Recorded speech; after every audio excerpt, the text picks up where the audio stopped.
Hello, I'm Greg Jarrett. You're in the strategy room. Well, today is the day. Polls are open across the country. People are casting their votes in hopes that either Hillary Clinton or Donald Trump will be the next person to lead our nation. What can we expect tonight as we watch the results roll in?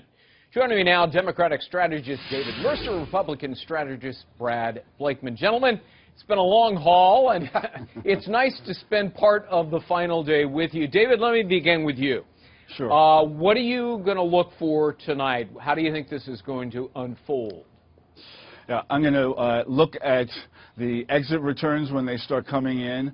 I'm going to be looking at states, as we all are, I'm sure, Florida, Pennsylvania, in particular North Carolina and Nevada, because in Nevada we've seen an all-out turnout of Hispanic vote, which may put us where the Trump campaign began is going to be where it ends, in that they may decide this, because without Nevada, also without North Carolina, given the turnout there among women, also millennials, African Americans, right. Those are two states I'm really going to be looking for. Because Florida, he could win, but without those other two, he doesn't. Not to say that we're going to not look to Florida for Clinton to do everything she can to get it as well. All right, Brad, a couple of weeks ago, Donald Trump was down, what, 10, 12 points. He closed the gap. What are you expecting tonight?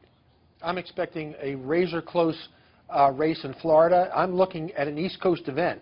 I think as the East Coast goes, so will go the nation. So Florida, North Carolina, Pennsylvania, then up to New Hampshire before I get to the western states, moving west to Ohio. I think if Trump does not have a good showing in Florida, obviously I think his ticket is not punched to go on. If he wins Florida, does well in North Carolina, New Hampshire, then I think it's going to be a longer night than expected. And then we can get to the West Coast and look at Nevada and Arizona and Colorado and Iowa and other states that are going to be vitally important for Donald Trump to win. Yeah.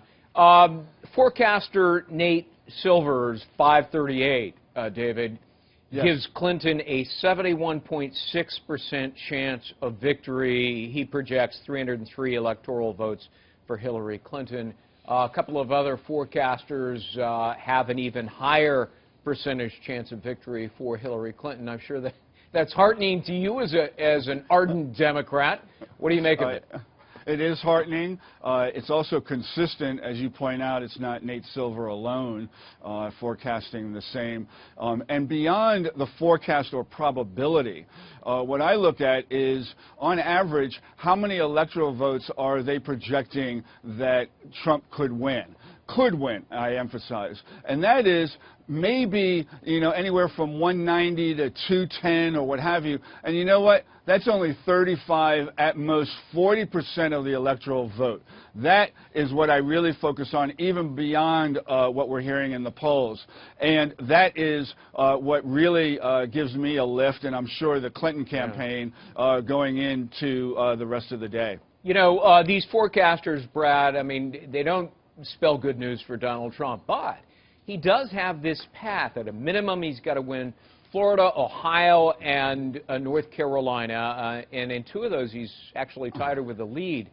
But he has a shot, does he not, at flipping a couple of blue-leaning states. For example, Colorado, Michigan, Pennsylvania, they've been reliably blue, but he's within striking distance there. I checked the polls this morning. Right, and the fact that we're even talking about states that should be bluer than blue, it could be telling. Look, I remember Brexit, and the Brits went to sleep thinking they're still in the Union and woke up and found they weren't.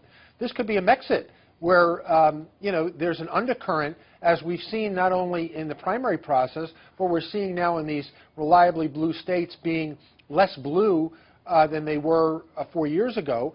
This could be telling. Independents and those people who are just ticked off at a do-nothing government could really turn the tide here. It will be an ultra-amazing effort for Donald Trump to do it, but if anybody could do it, this guy could. All right, gentlemen, thank you both, David and Brad, for election results and political news. Stay right here at FoxNews.com. I'm Greg Jarrett.